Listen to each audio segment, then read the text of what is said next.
You're watching Mashindo's hometown station, HTV1.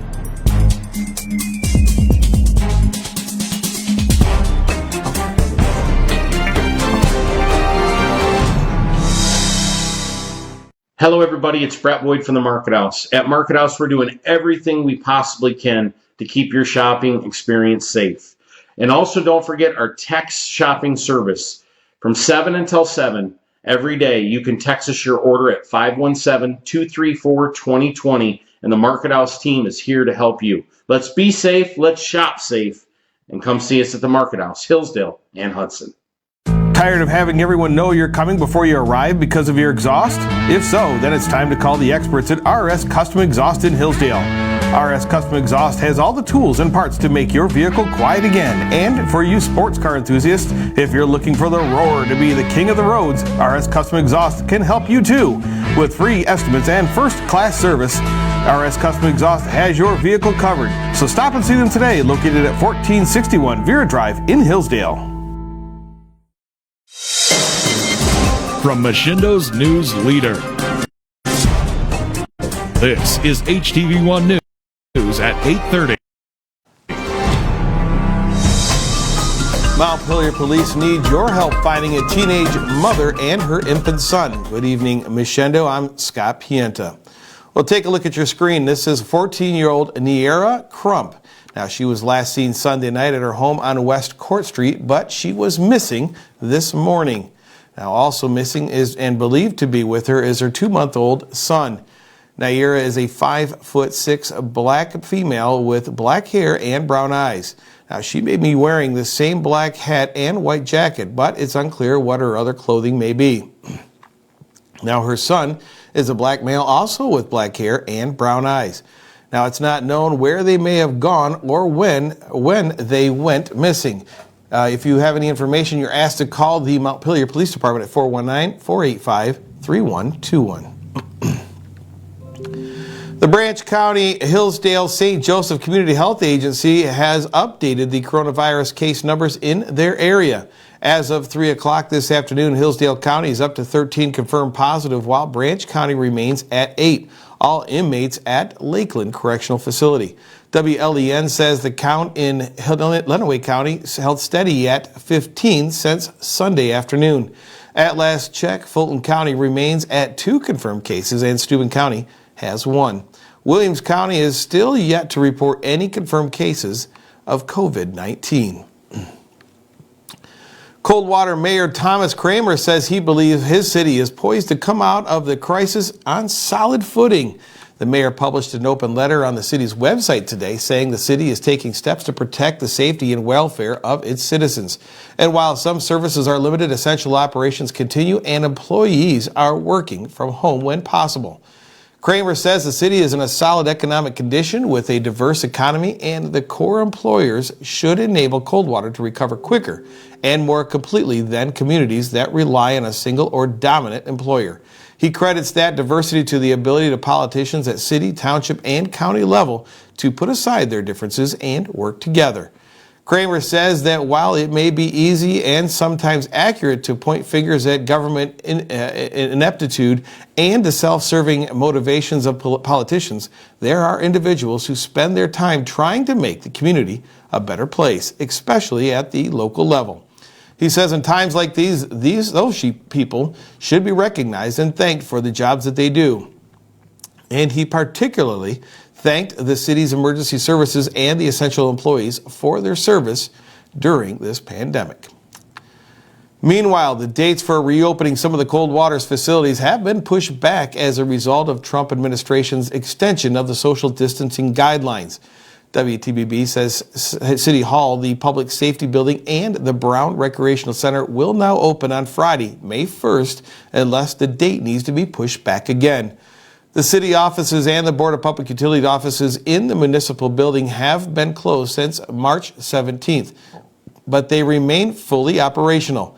The lobby of the Public Safety Building has been closed for a week, while the Rec Center has been closed since the 13th.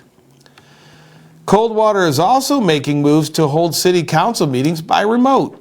The council has scheduled a special teleconference meeting for tomorrow night to temporarily adopt rules that allows members to participate by phone or video conference. Now, this move comes after Michigan Governor Gretchen Whitmer signed an executive order allowing government bodies to conduct business remotely. WTBB notes that the council's previous regularly scheduled meeting was canceled due to the coronavirus pandemic. We'll link to the city's page for a meeting under this story at htv1.net. In Fulton County, the Swanton Enterprise says Emergency Management Director Becky Goebel is asking for more personal protection equipment. The Emergency Management Agency is acting as a liaison between the Fulton County Health Department and the Fulton County Health Center and emergency crews. Now, Goebel says that the state supplies are lacking, but that's only because they're on the same boat as everyone else as stockpiles struggle to keep up with demand during the coronavirus outbreak. Local first responders are already wearing masks multiple times to conserve supplies, and while the county has a bit of a stockpile, Goebel says it won't last long. Now, she's now reaching out to anyone who has the necessary supplies and asking for their help. Goebel thanked those who have already contributed, including area schools and farmers and an Archibald Construction Company. Now, if you want to help, you can drop off PPE items at the Emergency Management Office in Wauseon or have them picked up by volunteers. For that, you can call 419-337-9207. WTBB says that the Branch County Community Foundation is asking for donations to provide emergency assistance to local nonprofits. Now, while no one knows what the long-term effects of the COVID-19 pandemic will be, Foundation officials say that their guarantee partners and community members are helping them figure out where the critical needs are. They say government will address some of the shortfalls, but regional and local collaborators and contributors are more necessary than ever. The BCCF will be working closely with the United Way and many other local agencies. Now, you can donate online at brcofoundation.org. And over in Lenawee County, a community collaborative called For Lenawee has donated over 16,000 N95 masks to the ProMedica health system. WLEN says an effort was started by Bethany Assembly in Adrian. Now, the church took delivery of the mask recently and began taking calls from all across the country, even going as far as south as Georgia, just going to show you how high the demand is for the equipment. Now, the masks were actually discovered on several unmarked pallets in a warehouse where Pastor Brian Henley and his wife were originally choosing food for an upcoming project. Henley says that they were there for the food, but he believes God had them there for another reason, calling it a miracle that will save lives. You don't have to look very far. Oh, we'll be right back with a break right after this. There's a reason that professionals shop at Jonesville Lumber. They expect quality, service, and knowledge. And that's exactly what they receive. For nearly 100 years, Jonesville Lumber has been family owned. We take pride in serving our area with great products at competitive prices. We have dedicated project estimators in-house that will help figure the materials needed to complete your next task at hand. Whether you're building your dream home, adding a pole barn, building a deck, updating your kitchen, or painting your front door, let Jonesville Lumber help you with your next project. Authentic Mexican food is just a short drive away at El Cerrito in Coldwater and Hillsdale. The variety-packed menu has something for everyone, with classic Mexican dishes, El Cerrito specialties, and tasty treats for dessert. Don't forget the best margaritas in town with margarita specials Friday and Saturday. And carry-out ordering is great for work lunches or picking up dinner for the family. Make your next meal a fiesta for your taste buds at El Cerrito on Chicago Street in downtown Coldwater and Carlton Road in Hillsdale. Well, I was saying before the break, you don't have to look very far to see the effects of the coronavirus, from empty streets to empty parking lots. Once a busy lunchtime rush has now become almost a ghost town to local family-owned businesses. Brett Boyd owns and manages the Market House grocery store in Hillsdale and Hudson. Brett says that they're doing everything they can to keep up with the changing conditions. Well, obviously it's been really tough on us as well, but we've made a lot of concessions to protect our customers, to protect our associates, and to protect our community. Brett says to lessen the chances of getting the virus, they are shortening their store hours 9 a.m. to 6 p.m. daily and offering shopping for the elderly, disabled, pregnant, and immune deficient every day from 9 a.m. to 10 a.m. But Brett says it doesn't stop there. And then throughout the store, a lot of extra precautions from food safety handling to cleaning and disinfecting our store to disinfecting our carts on an ongoing, continual basis. It's also changing the way people shop as they have a Text 20 option for people to text in their orders to the store and will be shopped for you without you coming into the store. But not only do we see the effects at grocery, we see them at the pumps as well. Ed Heath, Director of Operations for Folk Oil, which owns and operates PS gas stations and most recently purchased the Sunrise Shops, says there's no magic bullet to fix the issue. He goes on to say, we are taking this very serious and have installed sanitizing stations and have also given workers gloves to curb the spread in our stores. Ed says, like most businesses currently, they are operating at a loss right now and are hoping by staying open that they are providing financial security to their employees during this hard time and show that they are committed to their team. Mitch Spangler of Spanglers in Jonesville says customers are still calling so they can get their Spanglers fix. He also says his insurance company is working with him to provide a service they didn't have before in delivery. We converted to delivery and takeout.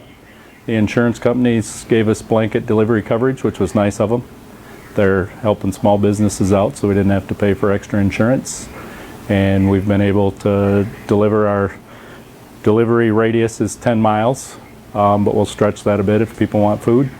And lots of takeout. We're doing more dinners than breakfast, but we're doing about 25% normal business, so we're suffering a little bit, but at the same time we're absolutely thankful that we can still serve the community and get good food out. Even during this, Mitch said he was able to keep 3 or 4 employees working, and the rest he was able to help get unemployment so they could take advantage of those benefits. Mitch said he hopes the stimulus will help, and his accountant has been filling out loans from the SBA and banks to help during this time, but it's still a long wait before the paperwork is even reviewed to get an approval back. In the meantime, he is open for business at Spangler's, and they'll soon be opening the Hilltop Creamery with their full menu. Spangler's has also begun waiving their delivery fees. We want to remind our viewers, if you don't have to go out, don't stay home. Stay home, but if you need something, there are options, and we will be posting numbers and information to those companies and services around our area on our site in the coming days. But if you are interested in any of these numbers to contact these local businesses, well, we'll have their info below the story on htv1.net. Just click Mentioned on Air. Well, school kids in Ohio will not be going back to class next week for obvious reasons. The Swanton Enterprise says Governor Mike DeWine has issued an extension to his original executive order closing all schools in the Buckeye State until May 1st. That means that students might return on May 4th, but that could still be pushed back if necessary. State testing has also been waived thanks to a bill passed by the General Assembly and signed by DeWine last week. The expansion of the co-choice program has also been frozen, and eligible buildings will be the same in the next school year as they were this year. Various other education requirements were lifted as the state attempts to overcome the problems raised by this crisis. Also of note, the GA has officially changed the date of the Ohio primary to April 28th in an election that will be almost entirely be conducted by absentee ballot. In Michigan, Governor Gretchen Whitmer has expanded unemployment eligibility and cost sharing. An executive order signed on the 25th suspends the requirement for an unemployment seeker to request a registration and work search waiver from their employer. It also allows anyone with an active unemployment to claim and receive a benefit extension of up to 6 weeks.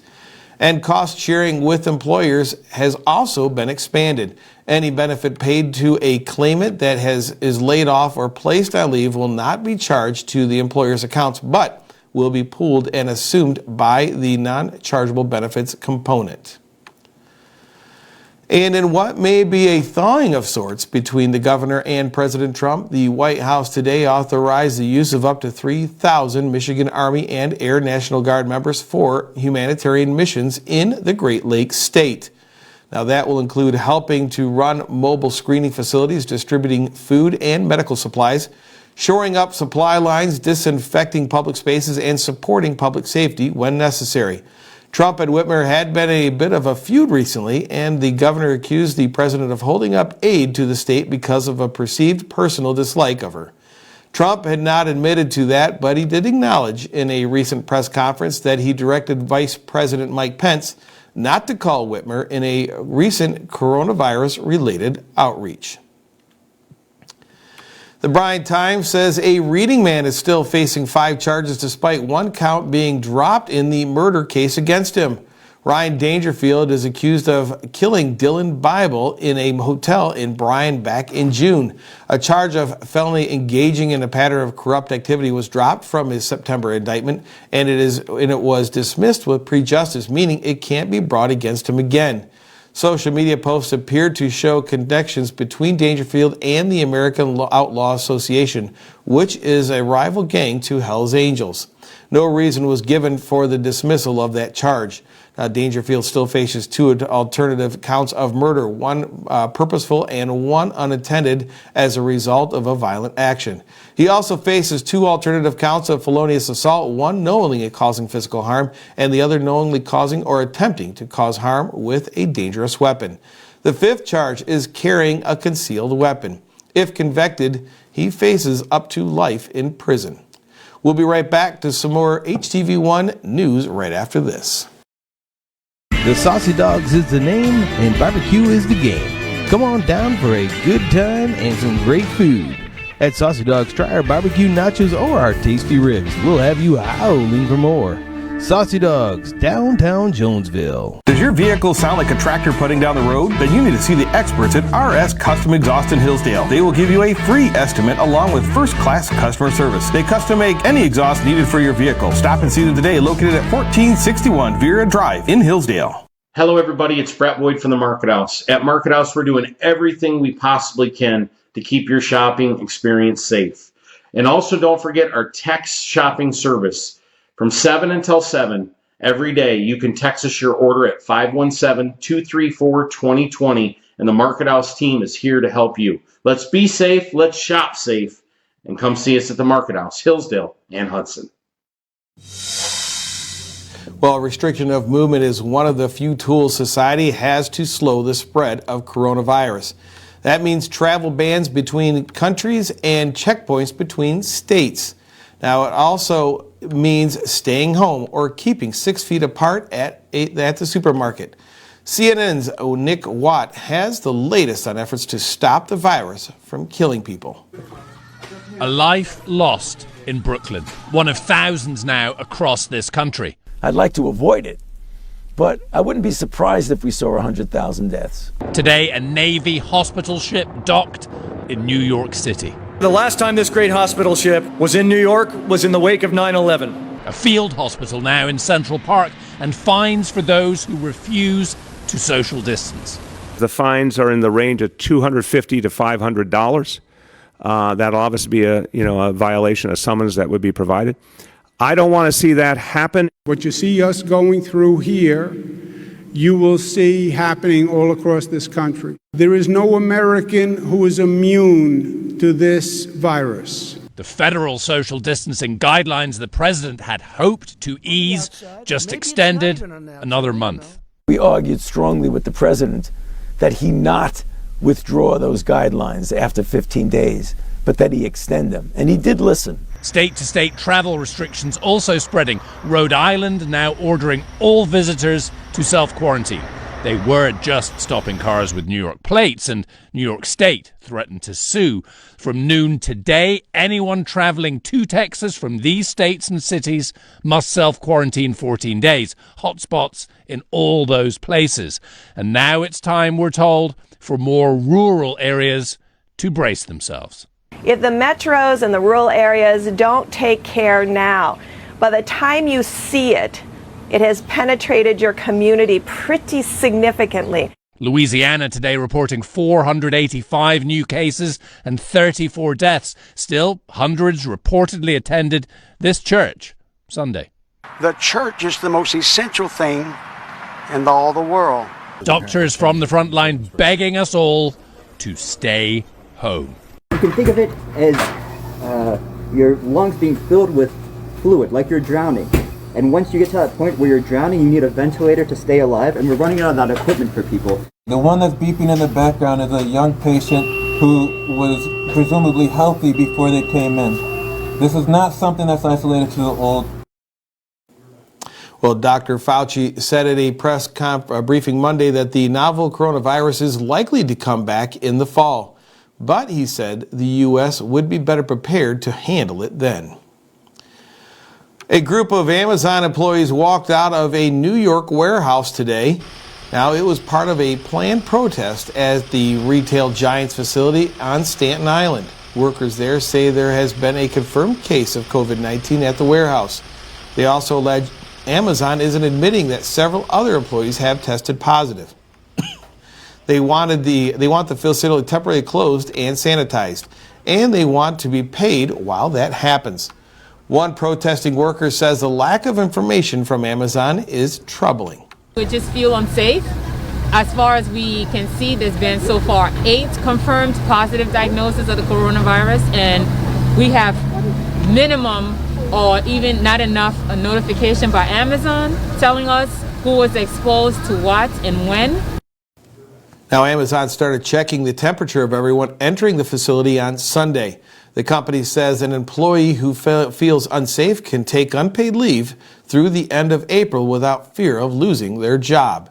Amazon also says that any employee who falls ill or is quarantined will receive 2 weeks of paid leave. Well, help from the U.S. Navy has arrived at the epicenter of the coronavirus outbreak in the nation. The Navy hospital ship, the USNS Comfort, sailed into the New York harbor today to help the city deal with the pandemic. But as the outbreak deepens in New York, health officials say other areas in the U.S. could be next. Erica Hill reports. Help arriving in New York with the Navy hospital ship Comfort. 1,000 beds on board to help ease overcrowding in the city's hospitals so they can focus on those with coronavirus. If you are not preparing for the apex and for the high point, you are missing the entire point of the operation. It is a fundamental blunder to only prepare for today. That's why, in some ways, we are where we are. We've been behind this virus from day one.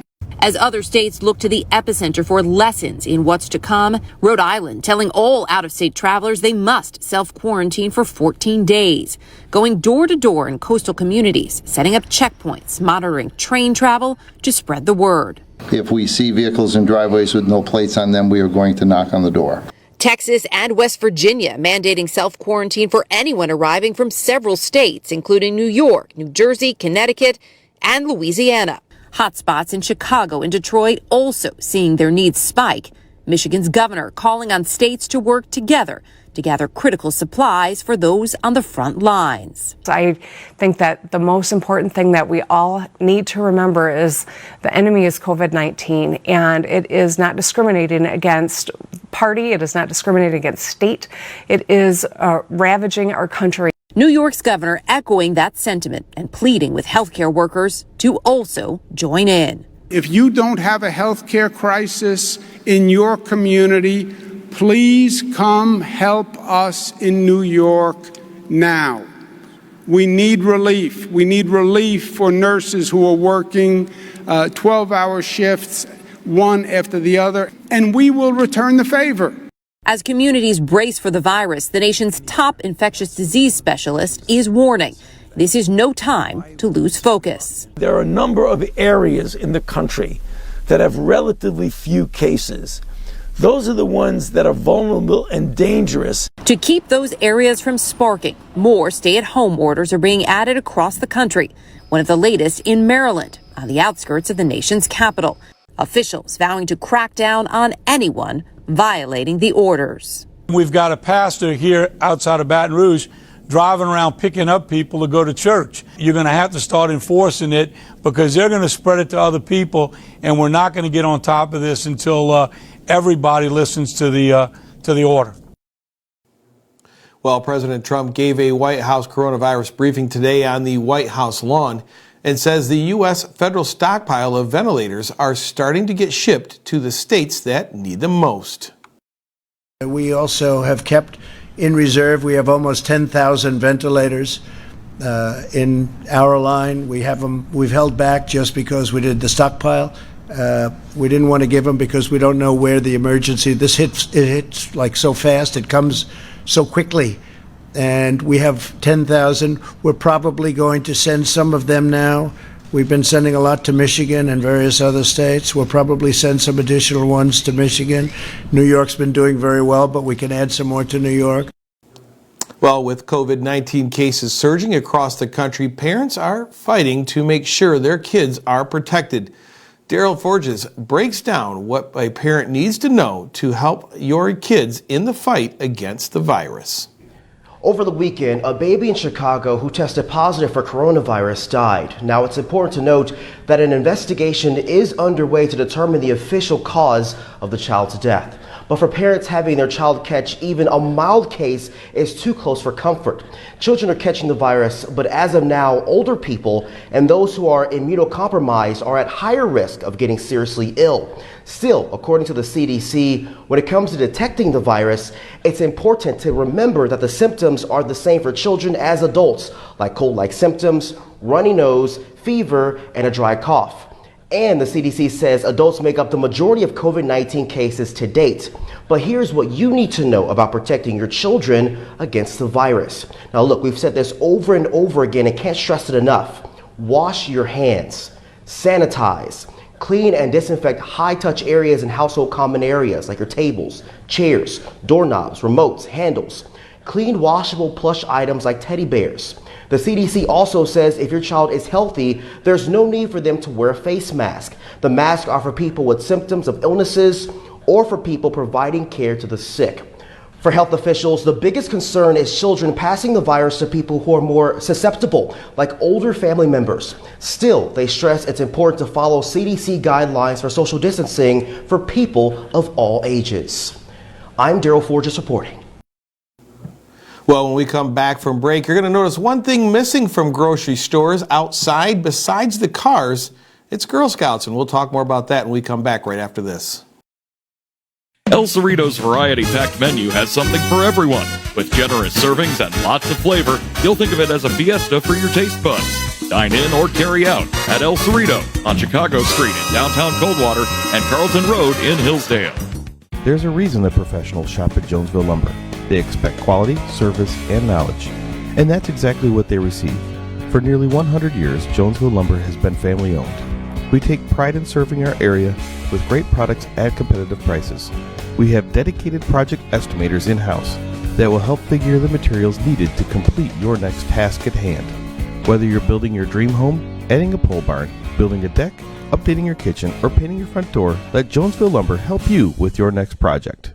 The Saucy Dogs is the name and barbecue is the game. Come on down for a good time and some great food. At Saucy Dogs, try our barbecue nachos or our tasty ribs. We'll have you howling for more. Saucy Dogs, downtown Jonesville.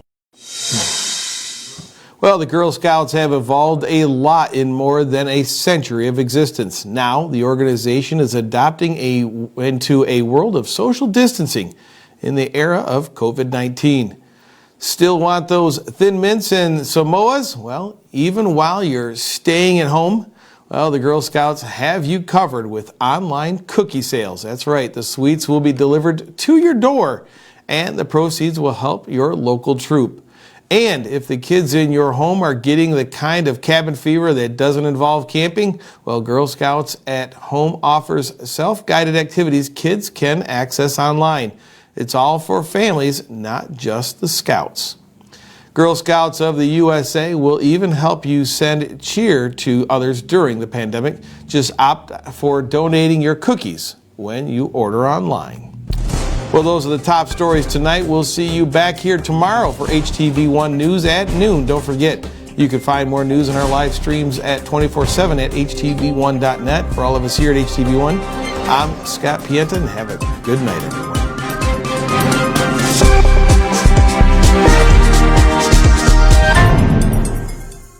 Tired of having everyone know you're coming before you arrive because of your exhaust? If so, then it's time to call the experts at RS Custom Exhaust in Hillsdale. RS Custom Exhaust has all the tools and parts to make your vehicle quiet again. And for you sports car enthusiasts, if you're looking for the roar to be the king of the roads, RS Custom Exhaust can help you too. With free estimates and first-class service, RS Custom Exhaust has your vehicle covered. So stop and see them today, located at 1461 Vera Drive in Hillsdale. Hello, everybody. It's Brett Boyd from the Market House. At Market House, we're doing everything we possibly can to keep your shopping experience safe. And also, don't forget our text shopping service. From 7 until 7 every day, you can text us your order at 517-234-2020, and the Market House team is here to help you. Let's be safe, let's shop safe, and come see us at the Market House, Hillsdale and Hudson.